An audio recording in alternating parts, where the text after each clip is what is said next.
pastor, Adam Comer, with S2L, and his journey from addict to recovered to now going alongside people going through exactly that thing is a really amazing, authentic look into what's real life for a ton of Tennesseans and Americans all across the U.S. I really appreciate about his story. What people didn't hear was before you started, you were clearing his bio. Like, is this correct? Are you happy for me to say this?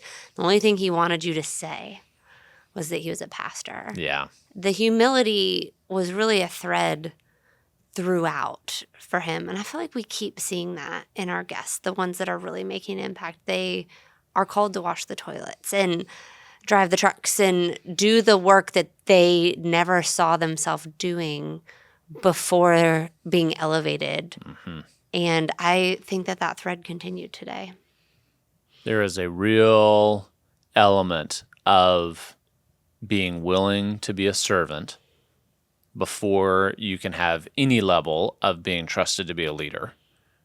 And he shows that in multiple occasions where it's kind of like the Lord has a corkscrew that goes deeper into your soul, is to say, okay, you trusted me with this level of servanthood, of setting your ego aside, but do you trust me with this level? And then if you pass that test, it's this level, and it's just winding down that corkscrew deeper into your heart, and he really passes that test. And well, because the higher you rise, the more you have to die to self to serve. And so it just, the process of getting there is not how much can I get by growing here. It's how much am I willing to be stripped before I can take the next step.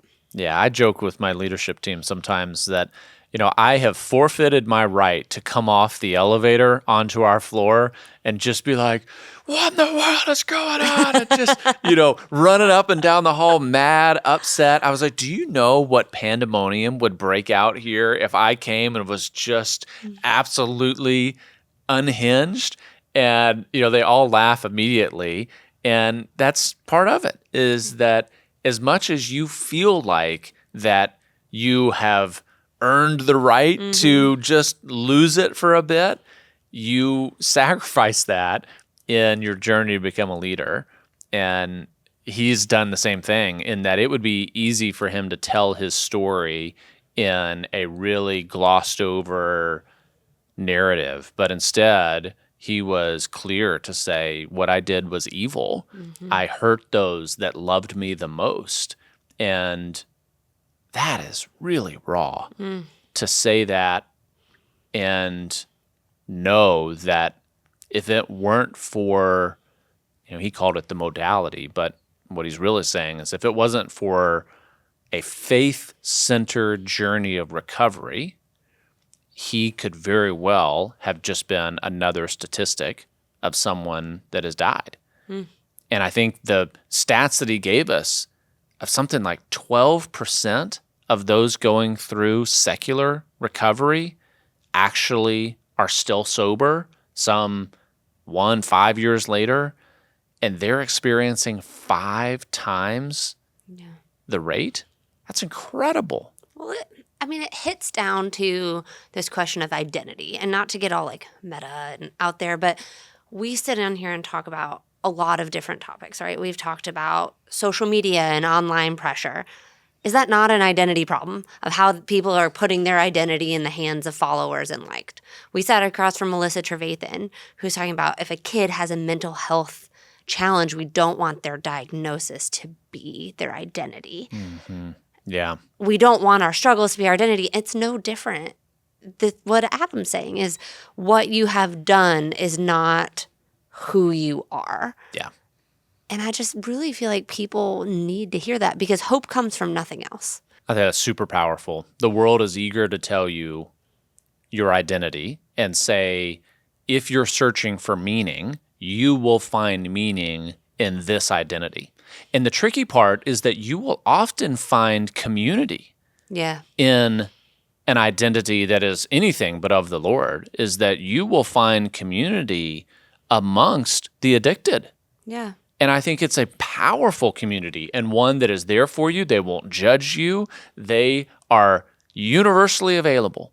And when you are no longer an addict, not only is it hard to stop taking the substances, but at the same time, you're leaving the community, which for many is probably worse than the drug addiction themselves of losing that community, because you're resetting everything about who you are and who you associate with in life. And I think that's also why the smallness of what Adam is trying to do, of like, we don't want to be a 150 bed facility or a 1,000 bed facility. We want to be small and be focused and do a good job. And I think that's also a really accurate design of the church. And what the church has been over a lot of years is that churches can grow to be big, but as soon as they lose that community aspect and the smallness, it's all over. I think one of the most, at least what I will really take away from our conversation, is the idea of masks. And he was talking about if you want authentic connection, you have to take the mask off so people can actually know you. Mask meaning like your identity. Yes, you're who you want people to think you are. And towards the end, he was saying pride was an issue. And it's like, that is my number one thing that the Lord has to deal with me, is this idea that I want to do it all right. I want to be pretty while I do it, and I want to keep it together, and how you just freaking can't all the time. And it doesn't mean that you like wave the flag of your errors and your struggles in front of everyone, but somebody has to know you, and you have to take off the mask for that to happen. And I felt really convicted in that moment. I felt really challenged, and I was really glad he said it, because I felt it pinprick at me and be like, oh, I needed to hear that today. And if I did, then I imagine I can't be the only one.